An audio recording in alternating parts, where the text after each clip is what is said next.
Hey, what's up, guys? Getting ready for a charter trip with group of fishing buddies.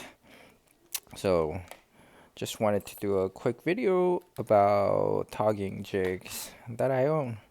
If you guys have any recommendations, leave a comment, link, let me know what works for you. I'd like to know. So there are these jigs, I guess white legger jigs right here. It's about 2 or 3 ounce or something like that. And here's another shiny one I've been using for quite a bit. The hook is a little bit bigger than I would like. So it's nice and shiny, and I think the key thing is the fact that once it sits, the hook stays up rather than falling to the side where it's harder for the togs to go after the crabs. The problem with some of these I've noticed are that the hook is a little bit too thick. I know togs are pretty strong fish and it cracks through crabs and other shellfish, right? So you can't have too thin of it. But the problem with this is you some of the crabs, green crabs or even white leggers that are small size, I would say, unless you're going for the big size.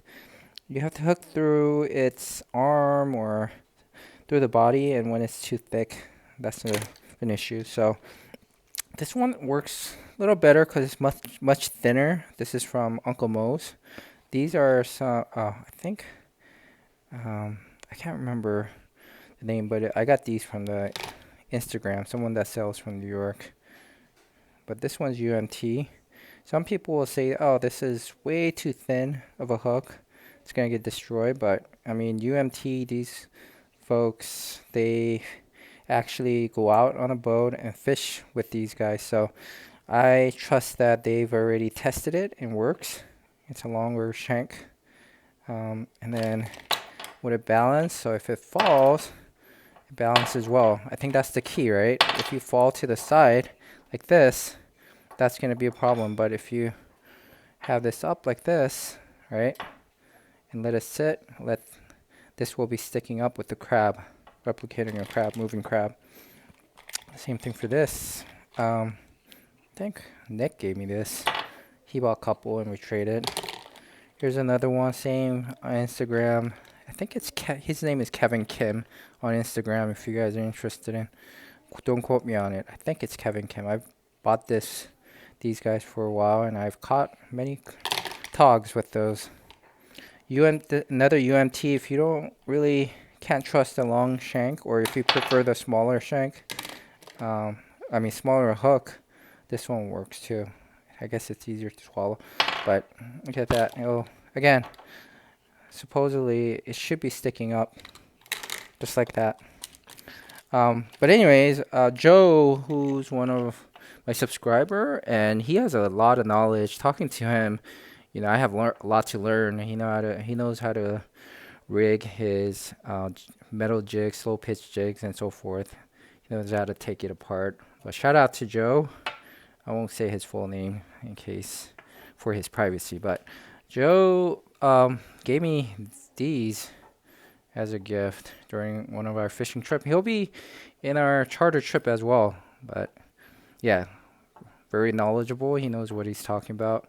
He gave me this, and I get it. I saw some underwater footages, and the key to attracting blackfish or tautog is, again, the balance, right? But at the same time, I see what the difference this one makes, because he explained that this one will move a little bit, and then if you have like a green crab or white legger on there, they'll float, right?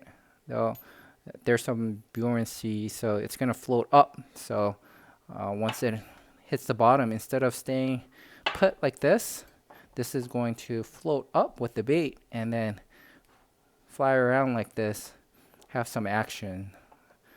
That's my understanding from the underwater footages. I am going to hook this up with my underwater camera, and I actually want to see it. Hopefully, my hypothesis or the way Joe explained is correct. I believe him. I think that's gonna work like this.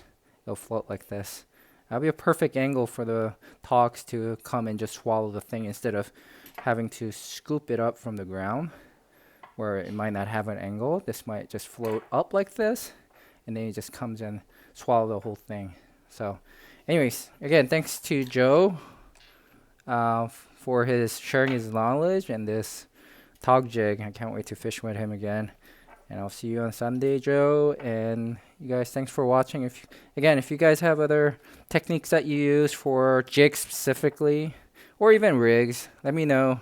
Feel free to share. I'll talk to you guys later.